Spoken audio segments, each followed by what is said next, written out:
Vous écoutez La Consulte, le podcast qui déshabille les médecins. Soyez les bienvenus. L'épisode du jour est consacré à Cédric. Son histoire pourrait être celle d'un étudiant qui fait médecine comme les copains, qui ne choisit pas la spécialité de ses rêves parce que son classement ne lui permet pas, et qui se noie dans le travail jusqu'au burn-out. Mais c'est aussi l'histoire d'un danseur qui construit sa carrière tardivement, mais finalement réalise son rêve de gosse. Et c'est surtout l'histoire d'une quête, celle de la légitimité, de l'équilibre et de l'épanouissement. Avec Cédric, nous avons parlé d'identité, de représentation, de santé mentale et de se réapproprier ses besoins. Je vous souhaite une très belle écoute.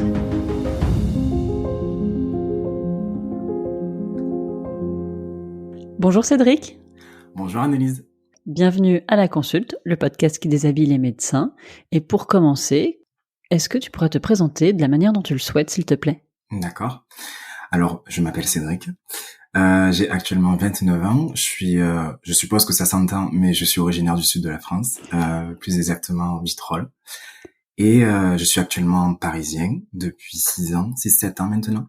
Je suis médecin de médecine physique et de réadaptation, MPR. Et je me suis surspécialisé en médecine du sport, qui est l'exercice que je pratique le plus actuellement. Je suis médecin libéral remplaçant dans un cabinet à La Défense. Et j'ai un deuxième métier à temps partiel, qui est celui de danseur, puisque je suis artiste aussi. Et je danse actuellement avec Disneyland Paris, où je danse dans le spectacle du Roi Lion. Voilà. Extra. Qu'est-ce que tu voulais faire quand tu étais petit ? Alors, pas du tout médecin au début. J'ai voulu faire plusieurs métiers. J'ai voulu être boulanger, j'ai voulu être informaticien, j'ai voulu être aiguilleur du ciel. Et puis est arrivée l'époque du lycée, plus particulièrement de la terminale, où il fallait formuler un certain nombre de vœux avec admission post-bac, qui est l'ancêtre de Parcoursup. Et j'avais aucune idée de ce que je voulais faire après le bac. Et j'avais mis deux choix, celui d'une prépa PCSI. Je sais pas si ça s'appelle toujours PCSI actuellement, mais c'est des physiques-chimie. Et puis la fac de médecine, parce que j'aimais les sciences, que j'étais déjà dans un cursus scientifique au lycée et que j'étais toujours avec mes copains puisque la majorité voulait faire des études de médecine et que du coup il me fallait juste le bac et que j'étais un gros flemmard à l'époque et que je me basais essentiellement sur mes facilités. Donc de là c'est décidé ce choix vers la médecine. Et puis est arrivée la première année de médecine où du coup il a fallu que je cravache. Et arrivé la fin du premier semestre, j'ai été automatiquement pris dans le numerus clausus à Marseille, où je suis arrivé quelque chose comme 69e. Et à partir de là, je me suis dit, bon, qu'est-ce qu'on fait ? Est-ce qu'on continue ? Est-ce qu'on continue pas ? Je me suis dit, continuons. Et a posteriori, je me rends compte que ça m'a beaucoup plu, non seulement l'aspect intellectuellement parlant de stimulation, de science, etc., mais aussi humainement de pouvoir justement faire un métier qui est fondamentalement tourné vers les gens et leur apporter des solutions, que ce soit pour leur vie de tous les jours ou même leur vie tout court, leur survie. Et c'est quelque chose de très enrichissant et de très grisant à la fois. Donc, tu découvres finalement l'intérêt de la médecine en faisant la médecine, mais j'ai des petites questions. Est-ce qu'il y avait des médecins dans ton entourage avant ? Est-ce que tu avais un petit peu une idée du métier de médecin ? Est-ce que tu avais déjà une représentation du métier de médecin ? Donc ça, c'est ma première question. Et ma deuxième question, c'est est-ce que tu faisais déjà de la danse à l'époque ? Alors, la première chose, c'est que oui, dans mon entourage, j'avais des personnes médecins, ma mère est médecin généraliste, et elle a jamais été, elle a jamais été par exemple une pression sur moi ou sur même ses autres enfants sur le fait d'exercer un métier avec des études ou même d'être médecin tout simplement. Elle nous a juste simplement demandé d'avoir notre bac et de faire quelque chose qui nous plaise. Donc pour ça, j'ai une forme assez libre de pouvoir choisir ma carrière professionnelle. Et puis du coup, je l'ai vu travailler, enchaîner les visites à domicile, les consultations, rentrer tard le soir, partir tôt le matin, pas être capable aussi de tout le temps s'occuper de nous, puisqu'en fait mon père était absent puisque je l'ai perdu très tôt, très jeune, et donc il a fallu se débrouiller très tôt tout seul. Donc ça a été un gros manque qui m'a fait me dire j'ai pas spécialement envie de me retrouver comme ma mère en tant que médecin.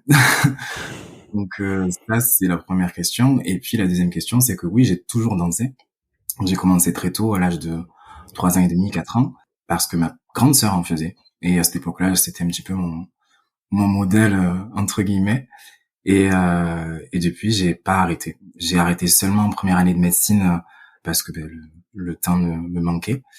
Et ensuite, j'ai repris en deuxième année jusqu'en sixième année, où s'est posé la question à un moment donné d'entrer dans un comment ça s'appelle, un centre de formation pour devenir danseur-interprète, et où j'étais un petit peu tiraillé entre deux carrières puisque j'arrivais en D4 et c'était le concours de l'internat. Le CN arrivait dans un mois et demi, 2 mois.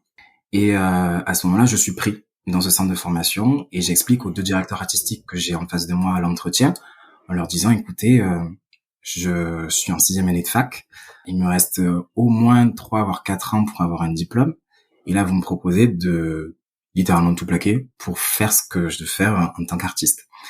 Qu'est-ce que je fais? Est-ce que c'est judicieux de continuer ce que je fais dans la médecine? Est-ce que c'est judicieux de tout plaquer? Est-ce que je prends ce risque, etc.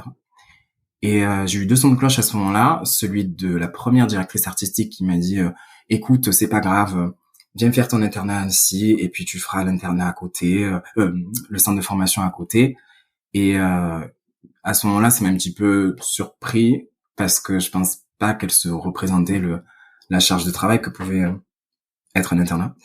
Et puis l'autre directeur, lui m'a dit écoute, si t'avais été mon fils, je t'aurais dit de continuer ce que t'es en train de faire, de sécuriser le diplôme que tu es en train de préparer, et puis on en rediscute plus tard. Et c'est à ce moment-là que du coup, j'arrive à Paris, et à ce moment-là, commence l'internat, en 2016. En fait, tu n'as pas choisi de rentrer dans ces centres de formation pour devenir danseur professionnel? Du tout. Parce que du coup, j'ai fait le choix de continuer la médecine à ce moment-là. Et alors, question peut-être un peu naïve, mais j'imagine moi les danseurs comme des athlètes et donc des personnes qui font des carrières jeunes. Mm-hmm. Et pour toi, la question de faire de la danse de manière professionnelle, elle s'est pas posée plus tôt, elle s'est posée au moment en même temps que l'internat et pas avant? Il y a eu plusieurs questions qui se sont posées plus tôt, en effet, notamment à l'âge de 12-13 ans, où j'ai passé aussi le concours d'entrée à l'Opéra national de Paris, où avant ça se passait en 3 étapes, où d'abord c'était une vidéo d'une barre de danse classique qu'on envoie à l'opéra. Ensuite l'opéra nous choisit pour être convoqué à Nanterre, où se trouve l'école de danse de l'Opéra de Paris, où ça se passe sur 2 jours, où il y a un premier jour qui est plus axé sur le physique, et puis un deuxième jour qui est plus axé sur la danse classique en elle-même, avec une barre, un milieu, etc. Et à la suite de ça, on est pris, et ensuite on passe, je crois que c'était 3 ou 6 mois, et à la suite de ces 3-6 mois, on voit si on est toujours apte, si on a toujours le niveau pour entrer officiellement dans l'école. Et puis j'étais arrivé jusqu'au moment de la deuxième étape, c'est-à-dire du cours de danse classique, et puis j'avais pas été retenu à ce moment-là. Et puis ensuite, j'avais continué la danse à partir du collège jusque justement 6e année de médecine, vraiment de façon entre guillemets amateur, où je prenais les cours soit dans l'après-midi quand j'avais le temps à la fac entre la 2e et la 4e année, soit le soir à partir de l'internat lorsque les semestres et les stages que je faisais me le permettaient. Mais ça a été jamais entrer dans un centre de formation où je dansais du matin au soir et où je me formais, etc., etc. Et ça représentait quel volume horaire les cours de danse pendant tes études de médecine? Ça dépendait des années. Ça pouvait aller jusqu'à entre 8 et 10 heures avant l'externat. Puis à partir de l'externat, c'était quelque chose comme entre 4h30 et 6h. Mais à partir de l'internat, même chose, encore moins même. Souvent, les semestres où j'arrivais à me libérer du temps après 19h, je pouvais y aller entre 2 et 3 fois par semaine. Donc ça représente un volume entre 2 et 4 heures par semaine. Et il y avait certains semestres où j'y allais pas du tout parce que je pouvais pas. Et encore une question naïve, mais comment tu fais pour maintenir un niveau Enfin, comment tu fais pour maintenir ton niveau de danseur sans pratiquer? Mais c'est ça qui a été la principale difficulté pendant mon internat, parce que c'est effectivement la répétition, surtout la régularité, la constance. Et mais en fait, la danse pour moi, c'est une passion. Et à côté de ça, je faisais aussi un minimum de préparation physique, de renfo, de course à pied, c'est-à-dire que même si je dansais pas, je restais entre guillemets en mouvement et j'essayais de maintenir une certaine forme de condition physique pour pouvoir à un moment donné envisager de reprendre des classes, passer des auditions, faire partir de certains projets. Par exemple, entre mars 2018 et septembre 2019, j'ai eu l'opportunité de faire partie d'une compagnie de danse pendant 1 an et demi. Mais après ça s'est arrêté puisque justement arrivé la fin de mon internat avec la thèse, le mémoire, donc j'ai pas pu continuer. Mais en amont, je gardais ce forme de renforcement musculaire, travail d'endurance qui me permettait de pouvoir prétendre à faire ce genre de choses. Ça demandait beaucoup d'énergie et beaucoup d'organisation. C'était aussi quelque chose qui me faisait survivre aussi, je pense, à ce moment-là. Survivre. Oui. Oui, au sens où justement, pendant notamment, toute ma vie, mais plus particulièrement pendant la période de l'internat, période où je suis arrivé à Paris, la danse a vraiment été une forme de survie et de résilience et de transcendance dans laquelle je me suis investi. Sans trop rentrer dans le détail, en février 2017, j'ai appris ma séropositivité au VIH. Et ça a été un diagnostic qui a été violent, traumatisant, non seulement sur la forme, puisque les circonstances de l'annonce ont été assez particulières, puisque je l'ai appris au téléphone, en pleine visite à l'hôpital, entouré de plein de personnes, donc c'était pas les conditions les plus idéales pour entendre ce genre de nouvelles entre guillemets. Et puis je pense que l'expérience en elle-même est aussi entrée en résonance avec d'autres traumatismes du passé, notamment ceux d'enfance. Et du coup, tout ceci a créé une forme de ce qu'on a étiqueté comme un trouble anxieux et dépressif mixte. et ce qui m'a du coup plongé dans un premier temps dans une dépression, littéralement, avec la boulie, la perte de l'élan vital, la tristesse, les idées suicidaires. Ça m'a jusqu'à conduit à faire une tentative de suicide à la fin de l'année 2018. J'en ai fait aussi un burn-out à l'été 2019. Donc et maintenant ça se manifeste plutôt sous la forme d'un trouble anxieux actuellement. L'humeur c'est bien stabilisé, mais maintenant c'est plutôt un trouble anxieux qui s'est installé. Et je pense qu'effectivement la danse à ce moment-là, ça a été à la fois mon salut, parce que c'était vraiment l'une des seules choses qui me permettait de rester la tête hors de l'eau entre guillemets, outre le travail pour lequel ça a été aussi une chance de pouvoir faire un métier que j'aime, dans lequel je pouvais me réaliser, mais aussi dans lequel je me suis surinvesti, d'où le burn-out. Et donc c'est aussi pour ça que j'emploie actuellement le terme survie. Maintenant que sur le plan du travail et sur le plan artistique, j'ai la possibilité d'organiser mon temps comme je l'entends entre les deux. Les deux entités n'ont plus ce rôle de survie et ont plus maintenant un rôle de d'épanouissement personnel. Parce que la danse est une passion, la médecine, j'adore ce que je fais, outre le fait que ça reste un travail. Donc ouais. Je te propose de faire un petit retour en arrière. D'accord. Et de reparler un petit peu de la période de l'externat. Donc à ce moment-là, si j'ai bien compris, la danse, t'as repris à partir de ta 2e année de médecine et tu danses quand même plusieurs heures par semaine. Mmh. Et alors, du côté de la médecine, comment ça se passe? Est-ce que tes études te plaisent? Est-ce que les stages, ça te plaît? Comment est-ce que tu envisages l'avenir? Est-ce que tu avais des spécialités en vue? Est-ce que tu savais comment tu voulais exercer plus tard? Est-ce que pendant l'externat, tu es heureux en tant qu'étudiant en médecine et est-ce que tu te projettes dans ton futur exercice? Alors, question vaste. Pendant l'externat, pendant tout le long de mon externat, j'ai pas trop eu d'idée précise de la spécialité ou le cursus que je voulais envisager, parce qu'il y avait beaucoup de spécialités qui me plaisaient. J'aimais beaucoup les spécialités cliniques en général, et en deuxième place, je dirais les spécialités médico-chirurgicales comme l'urologie, l'ORL, la gynéco-obstétrique. Et puis en fin de 5e année, en fin de D3, je suis arrivé dans le service de dermatologie de l'hôpital Nord à Marseille, qui était comment dire, oh là là, je vais y arriver. J'ai oublié le mot, c'est pas grave. Chapeauté par le professeur Berbis. Et c'est vraiment lui, en allant en consultation avec lui, qui m'a donné le goût pour cette spécialité, puisque du coup, c'est essentiellement de la clinique. Et il avait cette capacité à poser des diagnostics avant même de déshabiller les gens, et c'était juste incroyable.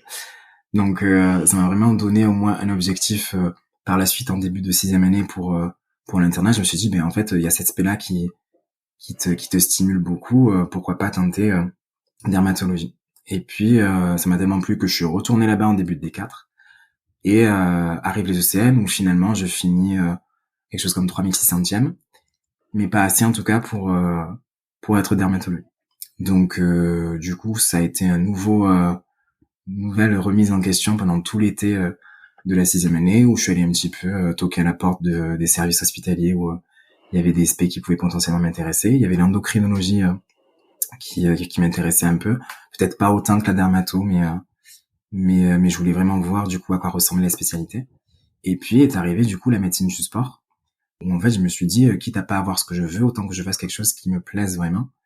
Et c'est à ce moment-là que j'ai contacté un certain nombre de médecins généralistes et de MPR, puisque la MPR, je l'ai très peu abordé, que ce soit sur le plan théorique à la fac, que sur le plan pratique avec les stages, parce que le terrain de stage à Marseille était pas très vaste, et du coup j'ai pas pu avoir la possibilité d'aller en stage en tant qu'externe là-bas. Et c'est en du coup discutant avec plusieurs MPR et plusieurs médecins généralistes que du coup je me suis plus orienté vers la MPR pour faire plus tard de la médecine du sport.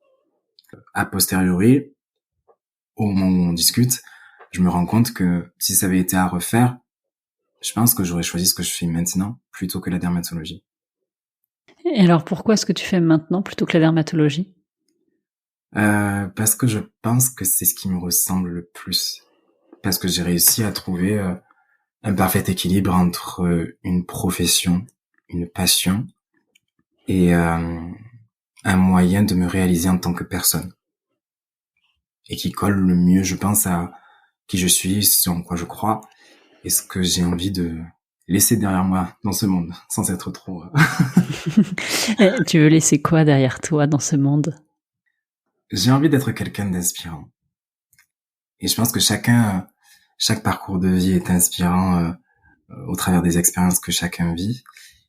Et c'est vrai que du coup, là, ça vient un peu toucher du coup la représentation du médecin, parce qu'en tant que personne racisée, en tant que personne ouvertement homosexuelle, c'est pas commun.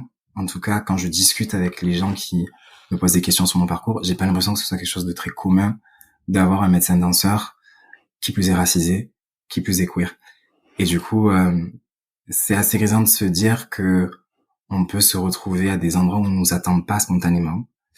Et je crois que c'est là, je pense, la plus belle victoire que je puisse espérer dans ma vie. Est-ce que ça t'a manqué à toi un modèle racisé, queer, médecin, artiste ? Clairement, parce que j'avais pas l'impression de faire les bons choix. Et venant d'une construction en tout cas mentale, émotionnelle et psychologique où je partais avec une certaine faible estime de moi, c'était difficile de me dire que j'étais en train de faire les bons choix, que c'était légitime, que c'était cohérent de décider, alors que on me dit oui, t'es médecin après tout, t'as toute une vie tracée devant toi, tu as une situation financière, tu appartiens à une certaine classe sociale, donc pourquoi est-ce que tu t'embêtes à vouloir vivre la vie d'artiste et de bohème sous prétexte que la danse c'est ta passion, et que voilà, surtout que j'arrive à un âge, je suis pas très âgé, mais théoriquement je devrais être en milieu de carrière. Et mais pour autant, j'ai pas envie de me retrouver à 45-50 ans à me retourner derrière moi et regarder ma vie en disant tiens, si j'avais juste insisté un tout petit peu plus là, peut-être qu'il se serait passé quelque chose de sympa. Qu'importe si je décide là d'arrêter ma carrière, ou que finalement ça marche pas, que j'enchaîne pas les projets, etc. Le simple fait d'essayer et d'être allé jusqu'au bout de son intuition, je pense que c'est ça qui compte à la fin de la journée. Pour toi, aller au bout de ton intuition, c'était d'avoir ces deux carrières, de médecin et de danseur, et de ne pas choisir entre les deux. Actuellement, j'ai pas envie de choisir, parce que les deux me contentent à des degrés différents. Après, effectivement, tôt ou tard, je pense que je serai amené à faire un choix. Dans quel ordre, je ne sais pas.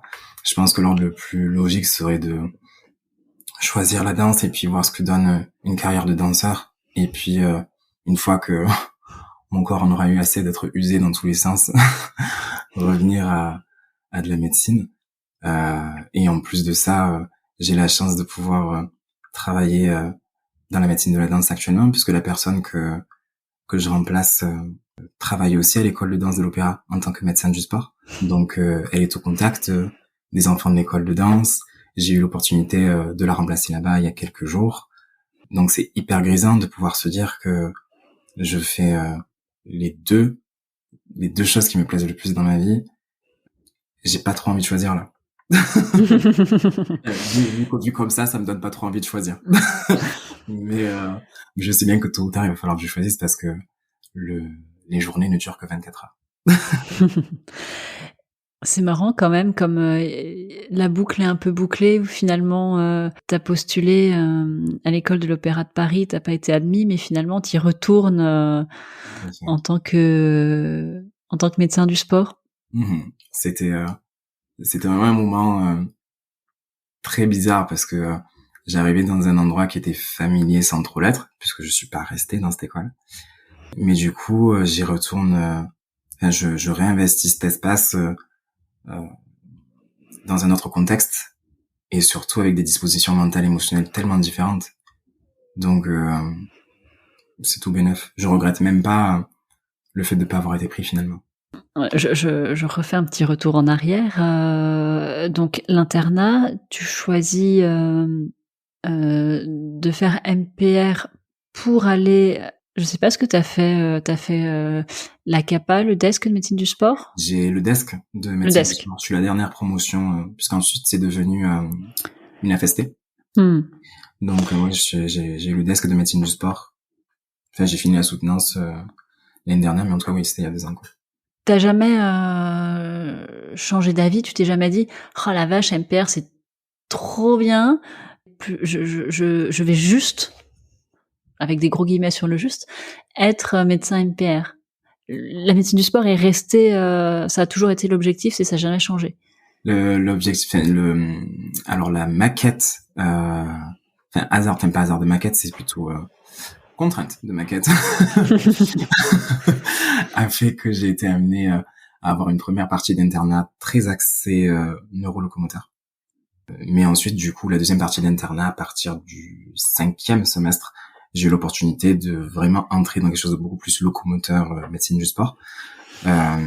Mais quand bien même, pendant les premiers semestres, même si je savais que j'allais pas me destiner à de la rééducation neurologique pure, de la rééducation neuropérinéale ou du cardio-respiratoire, enfin bref, quoi qu'est-ce, j'ai quand même pris beaucoup de plaisir à aborder la spécialité en elle-même.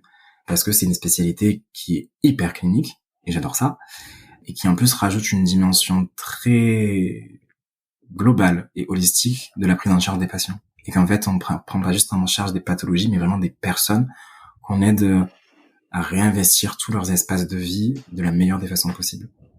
Et je pense qu'en termes de services rendus, en termes de soins, c'est juste incroyable les choses qu'on peut faire en MPR pour ça, pour ces raisons-là. Tu prêches une convaincue, hein, une archi convaincue, puisque moi je suis médecin MPR, mais du coup le sport, c'était pas, la médecine du sport, c'était pas un peu se relimiter? Disons que pas forcément, dans le sens où effectivement, je prends pas en charge des personnes qui ont des limitations fonctionnelles ou un handicap au point de se dire waouh, là il va falloir se coordonner toute une équipe, orthophonie, APA, neuropsy, etc. Mais que j'étais quand même un plan de rééducation avec une personne avec qui je restaure, pour qui je restaure une certaine forme d'autonomie dans sa pratique sportive. Du coup, ça, le contentement, il vient pas forcément de ce côté très holistique, mais plus de ce que moi je recherche dans cette prise en charge holistique.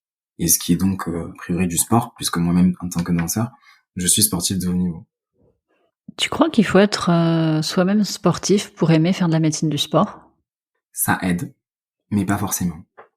Je pense que ça aide parce que ça permet vraiment de comprendre les personnes que l'on a en face de soi, même si on pratique pas le même sport qu'elles, hein, et parce que justement il y a un certain nombre d'enjeux qui sont similaires, même si les sports sont pas les mêmes, et que connaître les enjeux qui sous-tendent une pratique sportive dans un contexte de pathologie, ben ça aide à justement optimiser la prise en charge du coup.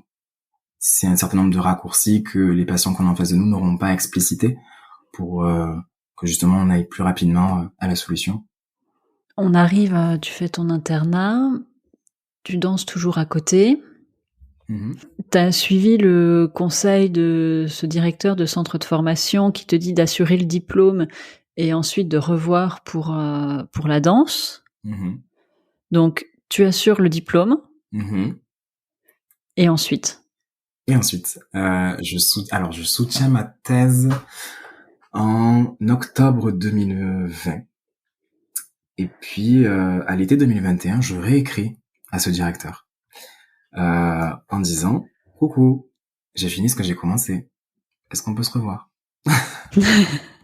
Et alors, qu'est-ce qu'il répond? Donc, du coup, on se voit pour boire un verre. Il était à Paris à ce moment-là.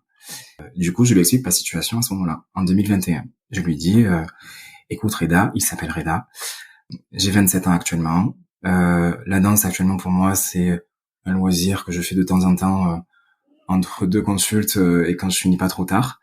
Mais ce désir de devenir danseur est toujours là. Est-ce que c'est toujours logique de le faire, légitime de le faire Et je sais que Reda, c'est quelqu'un qui mâche pas ses mots, qui m'endormira pas dans une forme de doux mensonge pour me faire plaisir. Et il me dit ça, il me dit écoute, si t'avais pas du tout de talent, je t'aurais dit garde ça comme un loisir et puis fais-toi plaisir dans la danse, mais garde ton métier. Mais là, tente-le. Donc du coup, je dis ah, d'accord. À ce moment-là, j'avais déjà dit oui pour un assistanat en médecine du sport. Donc j'ai décidé de faire mon assistanat entre 2020 et 2022. J'ai fini mon assistanat l'année dernière, du coup en novembre 2022. Et puis il y avait une audition pour le spectacle du Roi Lion sur lequel je suis actuellement, qui était fin novembre. Et mais du coup, ça faisait 5-6 ans que j'avais pas passé d'audition, que je connaissais personne, en tout cas très peu de monde dans le milieu de la danse. Donc j'y suis allé sans grande conviction. C'était la première fois que je réinvestissais ce style d'ambiance, donc je me suis dit, écoute, donne ce que tu peux, on verra bien. Et puis le premier tour d'audition passe le samedi. Je suis rappelé pour le callback le lundi. Et à la fin, je vais jusqu'au bout et on nous dit le lundi, écoutez, c'était bien, on vous recontacte dans 3 semaines. Et en fait, le vendredi suivant, on m'appelle alors que je suis devant mon ordi, sans grand but, en train de regarder une série. On me dit oui bonjour, Philippe Mancini du recrutement à Disneyland, je viens t'annoncer que tu es pris sur le Roi Lion. Et là, arrêt cardiaque. Genre, voilà, c'est dire à quel point je suis encore sans voix de le raconter, mais parce que j'étais littéralement sans voix au téléphone. Et parce que je me suis dit, ah, ça y est, ça devient concret, ça devient réel, et j'ai réalisé un rêve de gosse. Et c'est tellement grisant cette sensation-là de se dire, mais en fait, c'est tellement ça la bonne décision à prendre. Et finalement, j'ai pu demander à la personne que je remplace si je pouvais au moins participer au mois de répétition en mars 2023, puisqu'en fait, ça impliquait le fait que je sois absent du cabinet. Et ensuite, je m'étais arrangé avec Disneyland Paris pour justement ne pas être posté sur le spectacle le mardi et le mercredi, puisque c'est les jours où je travaille au cabinet. Et donc, j'ai réussi, avec pas mal d'énergie et pas mal d'organisation, à créer une forme de semaine type où le lundi devient mon jour off officiel. Le mardi et le mercredi sont les jours où je suis au cabinet. Et puis du jeudi au dimanche, je suis à Disneyland Paris, où je danse 4 shows dans la journée. Ah ouais, 4 shows dans la journée. Je me rends... Enfin... Moi, j'ai cette image, tu vois, du spectacle de danse que t'as 1 ou 2 représentations de soir de suite dans une ville, et puis après, tu fais une tournée. Mais là, du coup, tu danses Oui. 4 fois par jour, 4 jours dans la semaine, à Disneyland. Faut que j'aille à C'est Disneyland, en ça. fait. Mais après, effectivement, le Disneyland, ça reste un parc d'attractions et qu'en fait, du coup, ils ont besoin effectivement de répéter les spectacles plusieurs fois dans la journée pour que les gens aient l'opportunité de voir le spectacle à n'importe quelle heure sur la plage d'ouverture du parc. Du coup, c'est un format un peu particulier où on est amené à faire beaucoup de shows dans la journée. Mais effectivement, enfin, des représentations, si je prends l'exemple du Roi Lion au théâtre Mogador, ils font pas 4 shows dans la journée. Il y a un jour, je crois, où ils font 2 shows dans la journée, qui est sans doute, je pense, c'est le dimanche. Mais effectivement, c'est le format, c'est souvent un show le soir, etc. Plus ou moins des tournées. Mais il y a tellement aussi de formats d'exercice, si j'ose dire, dans la danse, qu'effectivement, celui-ci est assez particulier et très propre à Disneyland. Alors, on va revenir juste à ton exercice de médecin. Tu termines cet assistanat, tu vas du coup réexplorer la piste de la danse, mais tu t'étais quand même engagé sur un remplacement Tout à en fait. médecine du sport. T'as joué les 2 tableaux en même temps C'est ça. exactement, en fait. Et j'irais même jusqu'à dire que ce remplacement-là, je l'ai choisi en fonction, en gardant à l'esprit que je voulais vraiment partager mon activité entre les deux. Et parce qu'il y a eu plusieurs offres d'emploi qu'on m'a faites entre début 2022 jusqu'à septembre, où j'ai refusé à chaque fois, parce qu'en fait, c'était effectivement des postes souvent soit à mi-temps, soit à 60-70%, et je savais que je voulais danser plus que 30% de mon temps.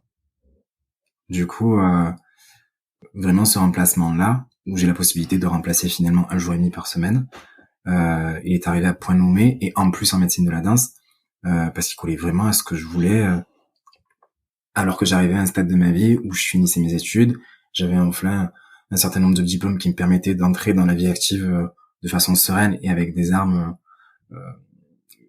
théoriques, pratiques et d'expérience qui me suffisantes pour pouvoir me gérer entre guillemets tout seul. Et faire des choix pareils pour soi en médecine, c'est quelque chose qu'on apprend à faire très tard, voire du tout. Et en fait, c'est vraiment, ça rentre vraiment dans une dynamique de réappropriation de mes besoins, de mes envies, de mes désirs, que ce soit sur le plan personnel, mais aussi du coup, ou que ce soit sur le plan perso que professionnel finalement. Est-ce que ça, c'est un apprentissage qui vient de cette période de troubles anxieux-dépressifs, de burn-out, où tu te dis qu'il faut que tu rééquilibres les choses, ou c'est quelque chose qui a mis encore plus de temps à venir pour Je toi? pense qu'effectivement, tout le travail de thérapie qui a été fait sur ce trouble-là a été justement la prise de conscience de ça, de se réapproprier ses besoins et ses envies, de les nommer, de les formuler, de les assumer, d'avoir confiance en elles, et ensuite de mettre en action les moyens nécessaires pour arriver à satisfaire ses envies. Donc oui, toute cette démarche-là de réappropriation est venue en fait, ça a été un peu le déclic finalement, même si ça a été traumatisant. Ça a été aussi un déclic majeur en termes de prise de conscience et en termes de réappropriation de soi. Et je pense même, c'est une question que m'a posée l'un des chanteurs du cast sur lequel je suis, où il m'a demandé si je regrettais de pas avoir commencé plus tôt ma carrière de danseur. Et je lui ai dit que non, pour cette raison-là justement, parce que je savais que à l'âge où théoriquement on entre en centre de formation, j'étais pas dans les dispositions mentales et émotionnelles suffisantes pour pouvoir résister à la pression qu'exige ce style de formation et ce style de métier. Maintenant que je suis dans les dispositions nécessaires pour le faire, je le fais.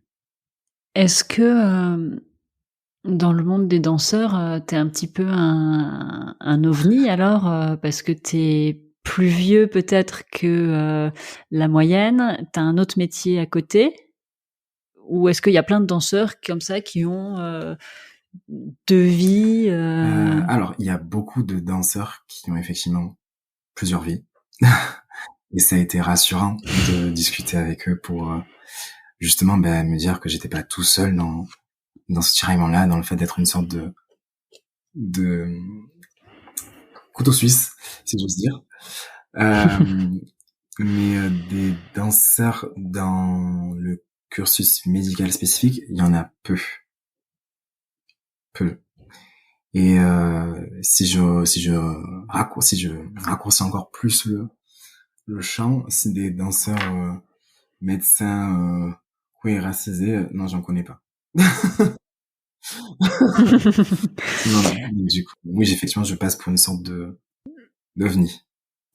En fait, je suis désolée, je t'interromps, mais je reste toujours sur cette question du modèle. Et du côté médical, t'avais pas de modèle, mais finalement, du côté danseur, t'avais pas de modèle non plus. Non. C'était cependant plus facile comment dire, de légitimer mon statut de danseur-médecin plutôt que de médecin-danseur. Et pourquoi c'est plus facile dans ce sens-là? Dans le sens où c'est, je pense, plus commun en tant que danseur d'avoir plusieurs activités, mais qu'en tant que médecin, non. Et surtout d'autant aussi si on doit l'intersectionner avec toute considération de race, de genre, d'orientation sexuelle. Le milieu des arts en général et le milieu de la danse en particulier, ce sont des espaces beaucoup plus déconstruits que ceux de la médecine, pour en avoir fait les frais. Un exemple simple que j'ai eu en consultation il n'y a pas si longtemps que ça. Généralement, je suis quelqu'un d'assez coquet, si j'ose dire, et j'aime beaucoup porter des boucles d'oreilles, m'habiller, etc. Et ce jour-là, en consultation, je portais des boucles d'oreilles assez pendantes, et ce qui est marrant, c'est que ces boucles d'oreilles-là, à chaque fois que je les mets dans la rue, on m'appelle madame. Et puis, ce monsieur entre dans mon bureau en consultation, et puis je le vois en consultation, j'écris les ordonnances, et je vois que ça fait un moment qu'il a envie de me poser une question, et puis il profite de ce temps-là pour me la poser. Et il me dit, qu'est-ce que ça vous fait d'être différent en tant que médecin?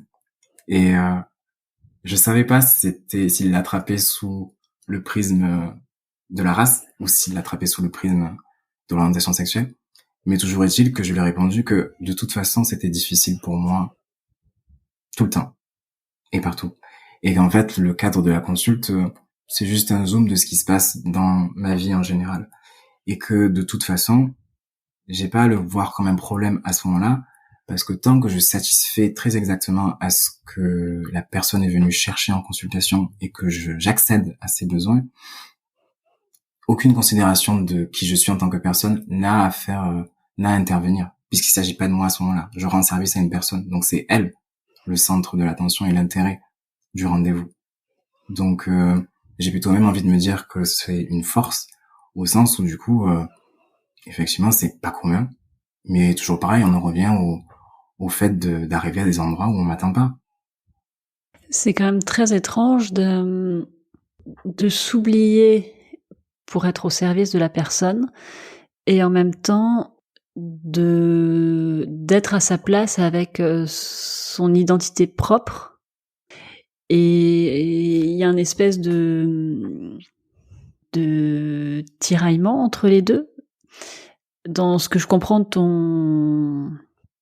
ton discours, parce que finalement, t'es là pour la personne et t'aimerais que ton identité ne soit pas au centre des préoccupations, et en même temps, on te ramène toujours à ton identité, et toi, tu sais pas comment situer ton identité puisque t'as pas de modèle. Je sais pas si je suis très claire dans ce que je dis, mais j'ai l'impression qu'il y a une place que t'as eu du mal à trouver, ou peut-être même que t'as encore du mal à trouver. Comment ça? Ou peut-être que ça te parle pas du tout ce que je te dis. Comment dire? Je suis d'accord avec le fait que je suis encore en train de trouver ma place actuellement dans ce monde en général et en particulier dans mon activité professionnelle. Mais ce qui en tout cas est clair dans mon esprit déjà, c'est que qui je suis en tant que personne n'a pas interféré dans l'expertise que je donne en tant que médecin. C'est ça que je dis. Et que le simple fait d'être noir, homosexuel, ou que je décide de porter des boucles d'oreilles ou une robe ne me retire pas des points de QI ou ne dégrade pas la qualité du service que je vais rendre. C'est ça que je dis. et que souvent, en fait, c'est cette forme de méfiance que les patients renvoient. Puis j'ai une tête d'enfant, je suis très jeune, donc souvent j'ai la remarque du style, c'est vous? Du style, j'ai l'âge de leur fils, je suis tout jeune, voilà. Donc je pense que, et après, justement, c'est généralement en fin de consultation que cette crainte s'en va, parce qu'ils se rendent compte que je fais mon travail correctement. Mais c'est cet aspect-là que je pointe du doigt.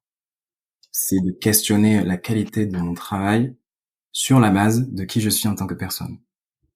En fait, pour toi, il est clair que le travail que tu fournis ne dépend pas de ton identité. Par contre, ce que tu es en train de m'expliquer, c'est que c'est pas clair du tout pour la personne que tu as en face de toi, la plupart du temps en consultation. Exactement. Et alors, j'imagine que ça n'a pas forcément été clair non plus pendant ton cursus médical.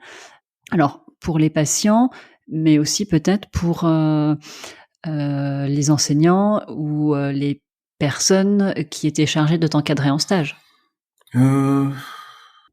J'ai eu la chance de tomber sur en tout cas si on le prend sur le versant personne encadrante, collègues de travail, etc. J'ai eu la chance d'être entouré de personnes bienveillantes et compréhensives. Enfin, mais c'est même pas compréhensive le mot, c'est juste elles n'en faisaient pas cas. C'est-à-dire que je viens au travail avec mes boucles d'oreilles, j'ai de temps en temps une afro, je viens en afro au travail. Effectivement, j'ai eu des remarques, mais le plus souvent de la part des patients, de la part de l'équipe qui m'encadre, pas souvent, sinon jamais. Et c'était pas un sujet. C'était pas un sujet. C'était pas un sujet. Et c'était même, j'irais même jusqu'à dire parfois célébré. Parce que je pense justement au service où j'étais de médecine du sport pendant mon assistanat, j'ai vraiment senti que j'étais célébré pour qui j'étais au travail. Et que, de façon sporadique, certains patients me faisaient comprendre que c'était pas trop leur tasse de thé. Et c'est pas grave. Mais ça contrebalance la flopée d'autres patients qui viennent dire à la secrétaire, parce qu'ils osent pas me le dire, il avait de belles boucles d'oreilles, le médecin. Tout à l'heure, t'as dit que par rapport à la danse, la médecine, c'était pas un milieu très, très déconstruit et que tu en avais fait les frais. À quel moment t'en as fait les frais? Tu fais allusion à ce que tu racontais là à propos des patients ou il y a eu d'autres choses? Non, c'est essentiellement, enfin, il y a essentiellement effectivement des conversations, des tranches de vie avec les patients qui aujourd'hui me font vraiment sourire. J'en pense à une là, j'étais en 2e semestre en rhumatologie et puis je m'occupe d'une patiente qui venait, je crois, pour lombalgie chronique. On lui a fait une série d'infiltrations Des épidurales? Épidurale, merci. Et puis du coup tout se passe bien, je lui fais sa série d'infiltrations, elle sort, je prépare ses papiers. J'arrive dans la chambre pour lui donner ses papiers juste avant qu'elle parte. Elle me remercie de mes soins et puis elle me pose cette question, elle me dit mais sinon vous avez fait toutes vos études en France? Et là un ange passe. Et donc je lui réponds oui, parce que je sais que à ce moment-là ça vient pas d'une base de malveillance ou de méchanceté gratuite, mais d'une forme d'ignorance et sur la base d'une représentation d'un médecin blanc cinquantenaire, voilà. Mais ça reste du racisme ordinaire, pour autant, qu'on n'excuse pas.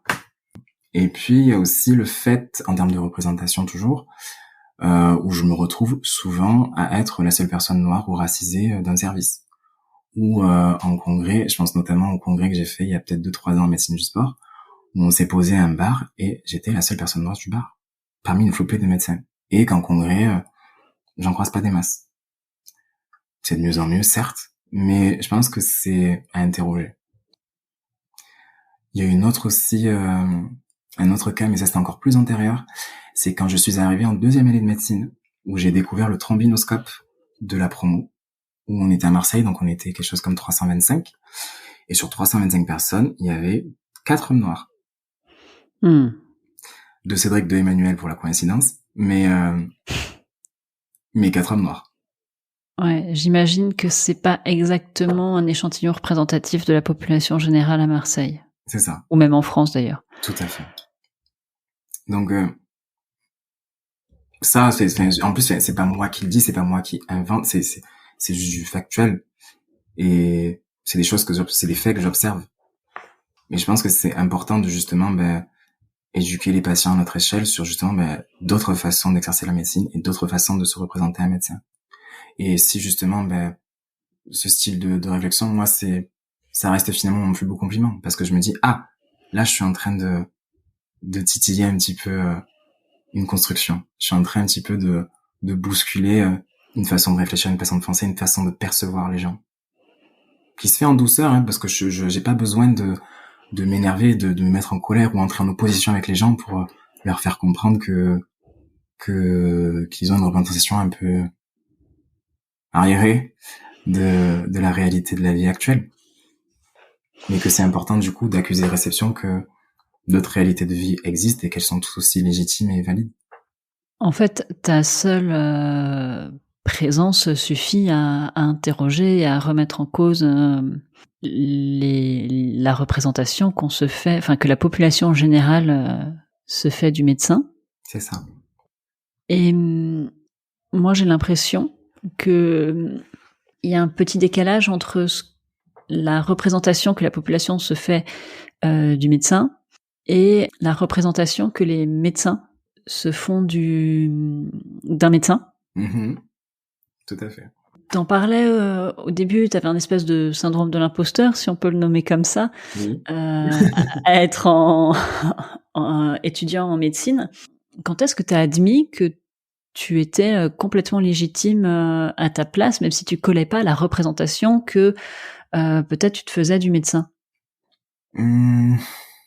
C'est arrivé très tard. Et j'irais même jusqu'à dire que c'est tout récent. J'irais peut-être fin d'assistanat. Parce qu'en fait, justement, du fait que ma simple existence ne colle pas à la représentation sociétale de ce qu'est un médecin, j'avais, je pense, besoin pour compenser d'engranger le plus de compétences possibles, qu'elles soient intellectuelles, humaines, organisationnelles, etc., pour justement rassurer les gens sur la qualité de mon travail et ma valeur en tant que médecin.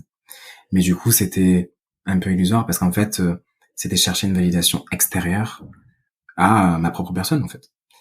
Et le simple fait d'arriver en fin d'assistanat, en parallèle, commencer à vraiment choisir la suite de ma vie très exactement comme je l'entendais, ça m'a fait dire, mais en fait, qu'importe si les gens te perçoivent comme X, Y, Z, tant que tu sais qui tu es et ce que tu veux, il y a que ça qui compte. Et cette prise de conscience en tant que personne, elle a beaucoup impacté cette prise de conscience en tant que médecin. Et en fin d'assistanat, où justement, je deviens de plus en plus autonome, où je me sens prêt à être sans filet, ça a renforcé du coup ma conviction que j'étais très exactement là où j'étais censé être en tant que médecin aussi. Tout est lié en fait. T'assumais toi en tant que personne et t'assumais en tant que médecin. Et ce que je note aussi, c'est que ça arrive au moment où on devient un peu obligé de faire nos choix par nous-mêmes. Finalement, jusqu'à la fin de l'internat et même souvent jusqu'au premier poste après le diplôme, on est un peu sur des rails. Je sais pas comment c'était pour toi, mais des fois, il y a des coordonnateurs de DES qui placent un peu les internes. Et puis finalement, on choisit nos stages sur une liste. On va pas les chercher, on les choisit. Et en fait, je note moi cette coïncidence de temps où à partir du moment où tu prends tes décisions pour ton poste professionnel, tu t'assumes plus aussi. Exactement. Mais alors, dans quel sens ça fonctionne? C'est parce que tu dois prendre des décisions sur ton poste professionnel que tu t'assumes, ou c'est parce que tu t'assumes que tu prends vraiment le poste qui te convient? J'ai envie de dire les deux. Parce que c'est un vase communicant. Parce qu'en fait, c'est toujours cette histoire de renforcement positif, en fait.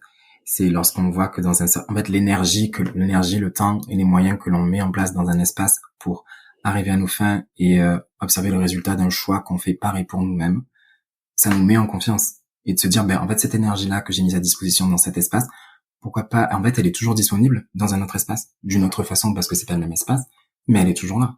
Parce que j'ai su la mettre en place, j'ai su la convoquer et j'ai su l'utiliser. Donc, en fait, ça me fait de me dire, en fait, je suis capable de pouvoir faire des choix pareils pour moi et d'en voir le résultat, et surtout que c'est un résultat qui est positif sur moi. Donc, pourquoi pas, du coup, l'utiliser dans d'autres espaces.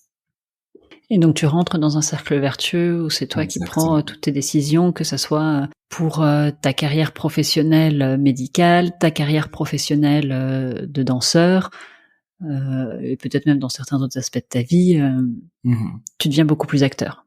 C'est ça. Acteur et modèle. Oui, ça viendra plus tard. Mais c'est ce vers quoi j'ai envie de tendre. Est-ce qu'il y a d'autres choses dont tu souhaites parler avant qu'on conclue cet épisode? Waouh. Alors, je peux te la formuler autrement, cette question. Est-ce qu'il y a une question que tu aurais aimé que je te pose que je ne t'ai pas posée? Non, je pense qu'on a fait le tour. On a parlé c'était essentiellement ce trépied-là. C'était la santé mentale et l'importance qu'elle a dans la pondération de nos choix de carrière et la pondération de la qualité de notre carrière aussi. Parce qu'en fait, ça a été... je prends l'exemple de mon burn-out. À ce moment-là, j'étais hyper coupable de partir parce que j'ai laissé mes internes un peu à l'abandon. On était déjà en sous-effectif. J'étais d'astreinte le week-end où je suis parti. Je me suis dit, mais qu'est-ce que je fais? Et en fait, je me suis dit, mais de toute façon, tu seras pas plus utile à être en boule sous une table en train de pleurer. Et en fait, tu pourras pas être en mesure de faire ton travail si tu t'occupes pas de toi en premier. Donc ça, c'était vraiment important de le souligner, l'importance de prendre soin de soi. Et ensuite, on a parlé effectivement de danse, de médecine, comment ces deux espaces m'enrichissent à leur manière et comment est-ce que je me reconnais dans les deux et comment l'un influence l'autre. Et voilà, je crois qu'on a fait le tour. En tout cas, de libérer, je crois aussi. Enfin, c'était important pour moi. Ça a été un petit peu dur de sortir tout un tas de traumas, comme quand je parlais de ma séroconversion, etc. Mais je pense que c'était important de le libérer parce que on n'en parle pas assez en médecine de tout ce qu'on vit à l'échelle mentale émotionnelle, parce qu'on est essentiellement des rouages et des machines à solutionner des problèmes et diagnostiquer des choses, alors qu'on fait un métier qui est fondamentalement humain et fondamentalement émotionnel. Et d'avoir si peu de compétences en intelligence émotionnelle inculquées dans notre cursus, c'est vraiment quelque chose de problématique, et du coup ça nous empêche de libérer la parole là-dessus entre nous et à l'échelle institutionnelle. T'aurais aimé qu'on te dise quoi, toi, pendant tes études à ce sujet? Quel est l'élément fondamental qui, à toi, t'a manqué sur ce sujet de la santé mentale pour être médecin? L'élément fondamental qui m'a manqué... J'ai pas compris la question. Je te rejoins sur le fait que la santé mentale des médecins, c'est un tabou. Et que pourtant, on peut pas dissocier complètement, peut-être un petit peu, mais on peut pas complètement dissocier notre état mental de notre pratique. Absolument. Et c'est clair que on nous en parle jamais en cours. Est-ce que toi, t'aurais aimé juste qu'on te mentionne ce fait-là, ou est-ce qu'il y a un conseil que t'aurais aimé qu'on te donne, un élément qu'on aurait aimé qu'on te avoir pour être plus en confiance et plus vigilant peut-être à ta santé mentale dans ta pratique? Je pense que d'accepter d'être fatigué, d'accepter de se reposer, ça aurait été des choses pas forcément à formaliser sous la forme d'un cours, mais au moins de former les gens en disant, écoutez, on fait un métier qui est dur, c'est un métier qui est difficile et qui est très énergivore mentalement, émotionnellement, et qu'en fait, si on n'est pas capable de trouver des moyens suffisants pour se ressourcer, pour se sécuriser, c'est le burn-out assuré. S'il n'y a pas à l'échelle institutionnelle, parce que ça fait partie des compétences qu'on doit avoir, j'estime, dans notre corps de métier, si à l'échelle institutionnelle, on n'est pas capable de justement formaliser ça, pas forcément sous la forme de cours magistral, mais d'une formation, d'un séminaire, que sais-je, on passe à côté de la bonne majorité de notre pratique en tant que médecin. Parce que faire du diagnostic, c'est une chose, il n'y a pas de problème. Mais ce serait trop simple si on était là juste faire du diagnostic. Et je pense que ces compétences d'intelligence émotionnelle, elles nous servent à nous, mais elles nous servent aussi justement à s'occuper des patients. Parce que 90% de la consultation, c'est juste papoter, identifier des besoins, rassurer émotionnellement les gens. Et le diagnostic, c'est mon examen clinique qui va durer 10 minutes. On pourrait imaginer par exemple que une réponse de l'institution, ça pourrait être proposer une supervision pour les médecins, les internes, au sein de l'établissement par exemple, ou proposer, pourquoi pas, du sport, en tout cas une salle de sport, en accès facile pour les internes ou les médecins, ce genre de choses par exemple. Oui. Après, il y a mille et une façons de se sécuriser émotionnellement. Mais si effectivement à l'échelle, mais ce serait bien qu'effectivement ce soit inclus au même titre que nos cours magistraux d'infectieux, de neuro, de machin, etc. Je pense que c'est important. Écoute, je te propose de passer à la dernière question, la question rituelle de ce podcast. Oui. Quelle est ta tenue de travail? Alors, outre les boucles d'oreilles madame, on va dire que j'ai un style à mi-chemin entre élégant et décontracté avec une touche de fantaisie. Donc, je suis pas en blouse. Je peux très bien être en tenue de ville très sobre et basique, comme je peux, m'autoriser à tout un temps de fantaisie stylistique, pour lesquelles souvent les patients me félicitent. Donc ouais, je suis assez libre sur la façon que j'ai de m'habiller, tout en restant pas forcément provoquant, mais je m'impose pas de venir en costard cravate, de venir non. Et dans ta vie de danseur, j'imagine que le costume est imposé. Alors pas le costume costard cravate, mais oui, ça dépend pour les projets sur lesquels je travaille, mais effectivement, en tout cas là, si on prend le cas spécifique de Disneyland, oui, j'ai un costume qui m'est déjà destiné, plusieurs même. Merci beaucoup Cédric d'avoir répondu à mes questions et d'avoir partagé ton modèle. Merci à toi de ta confiance et de ton écoute. L'épisode est maintenant terminé. J'espère qu'il vous a plu et surtout qu'il vous a inspiré. J'adore recevoir vos retours par mail ou via mes réseaux sociaux. Vous trouverez dans les notes de l'épisode comment me contacter. N'hésitez pas à me donner votre avis sur les épisodes, à raconter vos témoignages de médecins, à me faire des propositions d'invités. Je suis toujours ravie de vous lire. Si vous souhaitez soutenir ce podcast, n'hésitez pas à en parler autour de vous. C'est le bouche à oreille qui lui permet de se faire connaître. Et n'hésitez pas non plus à mettre une note 5 étoiles et un commentaire sympathique sur vos applications de podcast.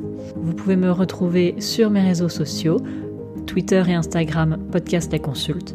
Et aussi, n'hésitez pas à vous inscrire à ma newsletter. Toutes les références sont dans les notes de l'épisode. À bientôt.